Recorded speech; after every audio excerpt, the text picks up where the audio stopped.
Bonjour et bienvenue. Aujourd'hui, nous allons explorer un sujet délicat mais essentiel. Comment identifier les signes avant-coureurs d'une relation avec une personne au profil narcissique? C'est une question que beaucoup se posent, car ces signes sont souvent masqués par un brouillard de confusion. Pourquoi est-ce si difficile à repérer? Simplement parce que ces comportements ne sont pas constamment négatifs. Si une personne était ouvertement toxique dès le premier jour, il serait facile de s'en éloigner. La réalité est bien plus subtile. Le problème vient de l'alternance entre des moments de séduction, de charme, voire de vulnérabilité apparente, et des comportements profondément déstabilisants. Ajoutez à cela votre propre empathie, votre pitié, ou peut-être une histoire personnelle où de tels schémas étaient considérés comme normaux, et vous obtenez un cocktail qui rend la prise de conscience extrêmement difficile. On peut voir ces signaux d'alarme, les ressentir, mais rester confus, espérant que les bons moments l'emportent. On se dit que c'est peut-être passager, qu'on exagère. Souvent, au moment où l'on connecte enfin tous les points, on est déjà profondément engagé dans la relation. 1 an ou 2 ont passé, on vit ensemble, on est marié, on attend un enfant. Le piège s'est refermé. Alors, explorons ensemble 6 de ces signes précoces, pour vous aider à y voir plus clair, que ce soit dans une relation amoureuse, amicale ou même professionnelle. Premier signe, une faible tolérance à la frustration. Observez attentivement comment cette personne gère la déception, la critique, ou le simple fait de ne pas obtenir ce qu'elle veut, quand elle le veut. Comment réagit-elle lorsqu'elle ne se sent pas traitée avec l'importance qu'elle estime méritée? Les personnalités narcissiques ont tendance à faire ce que l'on pourrait appeler des caprices d'adultes. Elles peuvent piquer une colère noire, bouder pendant des jours, devenir froide et distante pour un détail qui vous semble insignifiant. Par exemple, un serveur qui ne leur accorde pas assez d'attention, ou quelqu'un qui oublie leur nom lors d'une soirée. Au début, vous verrez ces crises se manifester. Si vous essayez de les réconforter, ou pire, si vous osez suggérer qu'ils en font un peu trop, la foudre s'abattra sur vous. On vous accusera de ne pas prendre leur parti, de ne pas les comprendre, de ne pas les valoriser. Pourquoi passe-t-on à côté de ce signe? Parce que, au début, on peut ressentir de la pitié pour eux. Imaginez ce scénario. Votre partenaire a organisé une soirée spéciale pour vous deux. Il a réservé une table précise dans un restaurant avec une vue particulière. En arrivant, la table n'est pas disponible. Une autre table, tout aussi belle, vous est proposée, mais ce n'est pas celle qu'il voulait. Il entre alors dans une colère disproportionnée. Si vous lui dites « ce n'est pas grave, l'autre table est très bien », il vous répondra, l'air blessé, « je voulais juste que cette soirée soit parfaite pour toi, pour nous. Je voulais te faire plaisir. » Et soudain, c'est vous qui vous sentez coupable. Coupable d'être mal à l'aise face à sa réaction excessive, parce qu'il prétendait le faire pour vous. On met alors cet incident de côté, en se disant qu'après tout, le reste de la relation est si positif. C'est une erreur. Une telle réaction, surtout si elle n'est suivie d'aucune prise de responsabilité sincère, est un signal d'alarme majeur. Deuxième signe, la conversation à sens unique et les pics subtils. Une conversation saine est comme un jeu de passes équilibré. L'un lance la balle, l'autre la rattrape et la renvoie. C'est un échange, une danse. Avec une personne narcissique, la conversation ressemble davantage à un long monologue. Souvent, un monologue ennuyeux. Elle parle d'elle, de ses exploits, de ses problèmes. Quand vous essayez de dire quelque chose, soit elle vous coupe la parole, soit elle ignore ce que vous avez dit pour continuer son récit, soit elle utilise votre intervention pour vous rabaisser de manière subtile. Cela peut prendre la forme de compétition. Vous rentrez d'un merveilleux voyage en Thaïlande, et elle vous répond « Ah oui, la Thaïlande.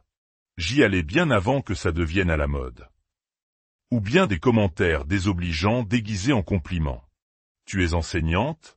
Ça doit être agréable d'avoir tous ces étés de congé et de finir à 15 heures. » C'est une manière de vous dévaloriser subtilement. Pourquoi ce signe nous échappe-t-il? On a tendance à justifier ce comportement. Peut-être qu'il est juste un peu anxieux socialement. Peut-être qu'il est nerveux parce qu'il veut m'impressionner. Ou pire, si nous avons nous-mêmes une faible estime de nous, nous pouvons être habitués à ce que notre parole ne soit pas valorisée. Si vous tentez de leur faire remarquer, ils se défendront en vous accusant d'être trop sensible. Oh, allez, je plaisantais. On ne peut plus rien dire avec toi. C'est du gaslighting, une manipulation qui vous fait douter de votre propre perception. Le manque de responsabilité est toujours un drapeau rouge. Troisième signe, l'isolement et les tests de loyauté. Celui-ci est particulièrement insidieux et dangereux. Dès le début, la personne veut passer tout son temps avec vous. Elle attend que vous consacriez tout votre temps libre à la relation. Si vous prévoyez de voir vos amis, elle pourrait dire des choses comme « Vraiment ? Tu vas les voir ce soir ? Maintenant que je t'ai trouvé, je veux juste passer chaque seconde avec toi. Le temps est si précieux. » Cela peut sembler incroyablement romantique. Être désiré à ce point peut être séduisant, surtout si l'on a manqué d'attention dans le passé.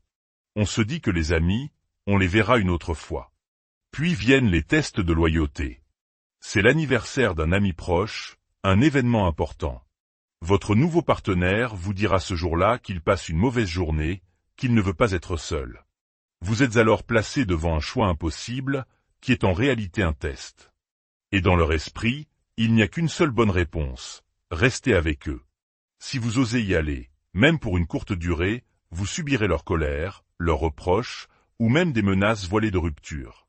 Petit à petit, ils critiqueront aussi vos proches. Tes amis sont tellement immatures, ta sœur te rabaisse toujours. L'isolement n'est pas une porte fermée à clé. C'est un processus lent et graduel qui vous coupe de votre système de soutien, de ces personnes qui pourraient vous offrir une perspective extérieure et vous dire « Attention, ce comportement n'est pas normal ». Quatrième signe, la conduite automobile.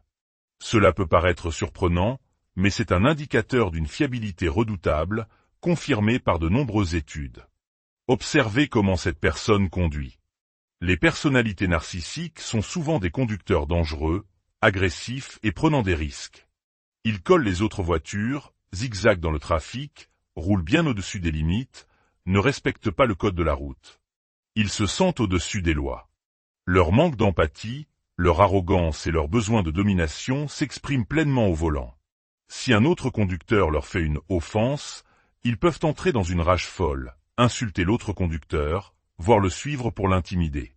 Si vous êtes dans la voiture et que vous exprimez votre peur, en leur demandant de ralentir, ils riront de vos inquiétudes, les ignoreront ou, pire, accéléreront pour vous montrer. C'est un drapeau rouge immense. Le volant révèle leur véritable personnalité, un mépris pour la sécurité des autres et un sentiment de toute puissance. Ne pensez pas que vous pouvez les changer. Ce comportement est l'expression même de leur structure psychique. Cinquième signe, le cycle mauvais comportement, puis excuse. Ce schéma est très facile à manquer au début, car il semble positif. Voici comment il fonctionne. La personne fait quelque chose de blessant. Elle vous critique, pique une colère, vous rabaisse. Puis, elle revient vers vous avec des excuses qui semblent sincères et profondes. Je suis tellement désolé d'avoir dit ça sur ton amie, je sais qu'elle compte beaucoup pour toi.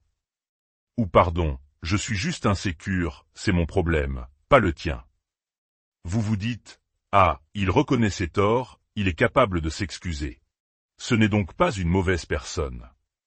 Si cela arrive une fois, et que le comportement change réellement, alors oui, c'est un signe de maturité. Mais dans une relation narcissique, c'est un cycle sans fin. Comportement blessant, excuse. Comportement blessant, excuse. Encore et encore. Le comportement ne change jamais. Les excuses ne sont pas une promesse de changement, mais un outil pour vous garder sous contrôle, pour effacer l'ardoise et vous faire espérer. Une véritable prise de responsabilité implique un changement de comportement durable. Sans cela, les mots ne valent rien. Une excuse n'est pas une serpillière magique pour nettoyer les dégâts à chaque fois.